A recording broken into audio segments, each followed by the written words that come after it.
Hi guys, அஸ்ஸலாமு அலைக்கும். Welcome to Taha's kitchen. இன்றைக்கி தாஹாஸ் கிச்சனில் என்ன செய்ய போகிறோன்னா வரகரிசி புட்டு தான் செய்ய போகிறோம். வாங்க எப்படி செய்கிறது பார்க்கலாம். ஒரு கப்பு வரகரிசி எடுத்து வறுத்துக்கிறேன். ஃபஸ்ட்டு ஃப்ளேமில் வச்சு நான் வறுக்க போகிறேன்.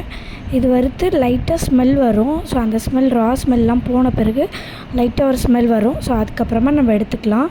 எடுத்து இந்த மாதிரி ஆற வச்சிடலாம். ஆற வச்சு ஒரு காஞ்ச மிக்ஸி ஜாரில் போட்டு நம்ம நல்லா கிரைண்ட் பண்ணிக்கலாம்.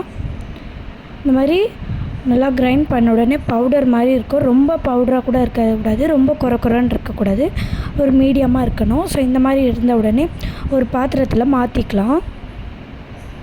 மாற்றி லைட்டாக நம்ம பிசைஞ்சு விடலாம்.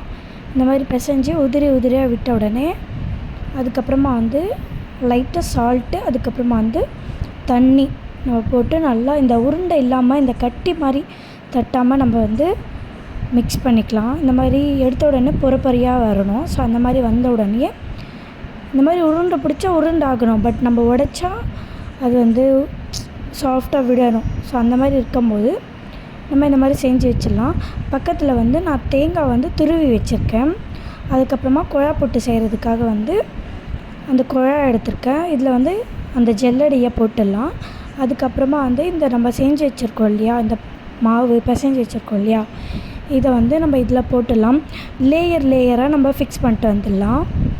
இந்த மாதிரி பண்ணிகிட்டே நான் ஃபஸ்ட்டு மாவு போட்டேன். அதுக்கப்புறமா தேங்காய் போட்டேன். அதுக்கப்புறமா திருப்பும் மாவு, தேங்காய், இந்த மாதிரி லேயராக பண்ணிவிட்டு இந்த மாதிரியே பண்ணிவிட்டு வாங்க. சர்க்கரை யாரும் போடாதீங்க, மறந்து போட்டுற போகிறீங்க சர்க்கரையை. ஃபஸ்ட்டு இந்த மாதிரி பண்ணிவிட்டு வந்துடுங்க. ஃபைனல் தேங்காய் மேலே வச்சிடலாம். இந்த மாதிரி வச்ச உடனே சைடில் நான் தண்ணி சூடு பண்ணுறதுக்காக வச்சுருந்தேன். குழா புட்டு இதுக்கு மேலே தான் வைக்கணும் இந்த மாதிரி. ஸோ ஃபஸ்ட்டே நான் தண்ணி சூடு பண்ணுறதுக்காக வச்சுருந்தேன். இப்போ தண்ணி சூடான உடனே இது இதுக்கு மேலே வச்சிடலாம். இந்த மாதிரி ஆவி வரும். ஸோ இந்த மாதிரி ஆவி வந்த உடனே நம்ம இறக்கிடலாம். ஸோ இந்த மாதிரி இருக்கும். பார்க்குறதுக்கே டெம்ப்டிங்காக இருக்குது, சூப்பராக இருக்குது. இது ட்ரை பண்ணி பாருங்கள். பசங்களுக்கெல்லாம் வீட்டில் செஞ்சு பாருங்கள், ரொம்ப ஹெல்த்தியாக இருக்கும்.